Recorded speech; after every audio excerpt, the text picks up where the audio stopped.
You've seen them, right? Those tiny little creatures, always marching, always working. But what if I told you that their world runs with the precision of a massive corporation and the tactics of an elite military squad? Well, today we're going deep and analyzing the absolutely incredible organization of an ant colony. So yeah, forget everything you think you know about anthills. That little mound of dirt, think of it as a command center, the bustling nerve center of a complex operation where every single member is all in on one single mission. And believe me, the stakes could not be higher. All right, so here's the game plan for our case study. First, we'll break down their corporate mission. Then, we'll get into their project management and how they deal with competitors. After that, we'll analyze their special ops, and we'll wrap it all up by looking at the leadership that makes the whole thing tick. You know, every great company is built on a solid culture. And for these black ants, that culture is all about pure discipline, relentless hard work, and a mission that is so clear it drives every single thing they do. It all boils down to one prime directive: colony survival. And this isn't just about grabbing a snack. No, this is resource management on an epic scale. Every single grain of food is treated like a critical asset, and its journey from the field back to HQ is a highly organized, mission-critical process.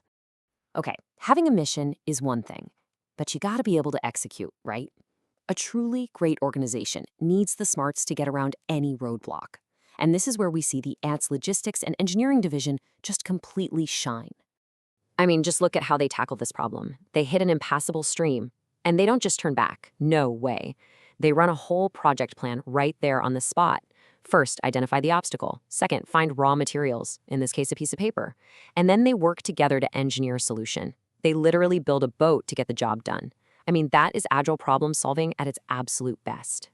Of course, it's never that easy, is it? You've always got to deal with competitors. So now we get to see how the colony reacts to sudden aggressive threats in the middle of a mission, and how they adapt their strategy on the fly. And just like in the business world, success attracts rivals. Another company, the Red Ants, sees what's happening and tries to pull off a hostile takeover. They spot the successful river crossing, launch their own boat, and try to intercept and steal the goods. And the response is instantaneous. A command is barked out, and it's crystal clear: we must row faster. There's no time for a committee meeting. It's a direct order that triggers an immediate tactical shift. Everyone knows the goal: outrun the competition now. And the result? Well, the black ants' superior teamwork and flawless execution totally win the day. They kick up the speed, they pull ahead, and the competition's shoddy plan completely falls apart. Their boat smashes right into a rock. Threat neutralized, mission back on track. Okay, so dealing with competitors is one thing, but what happens when the threat is something bigger? Something monstrous. When a high-value target appears, they don't send in the logistics guys. Oh no, they deploy their special forces. And this leads us to the million-dollar question. A scorpion, a terrifying predator, has attacked and killed some of their own. This thing is a giant compared to them. So how in the world does a small squad of ants even think about taking on a threat of this size? They win with strategy.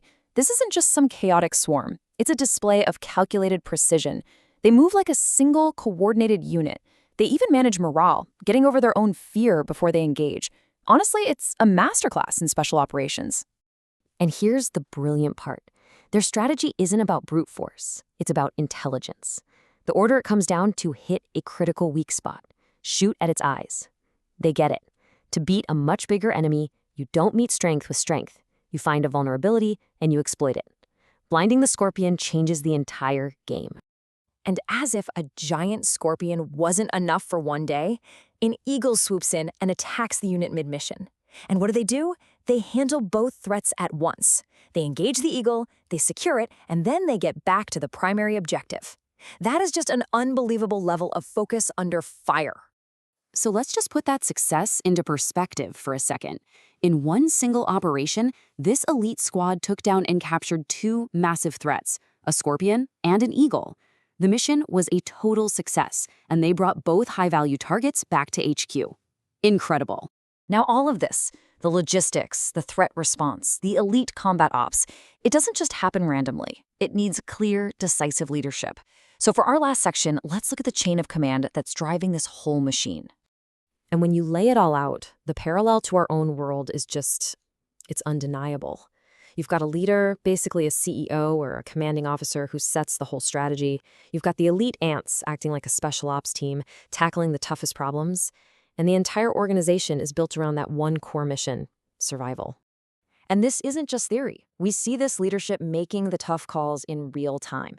The leader gives direct, unmistakable orders. Go and bring that scorpion to me. They make the snap decisions about what to do with captured enemies. They even personally confront the scorpion, showing total command. From a central throne, this leader is running the entire show, always planning for the colony's future.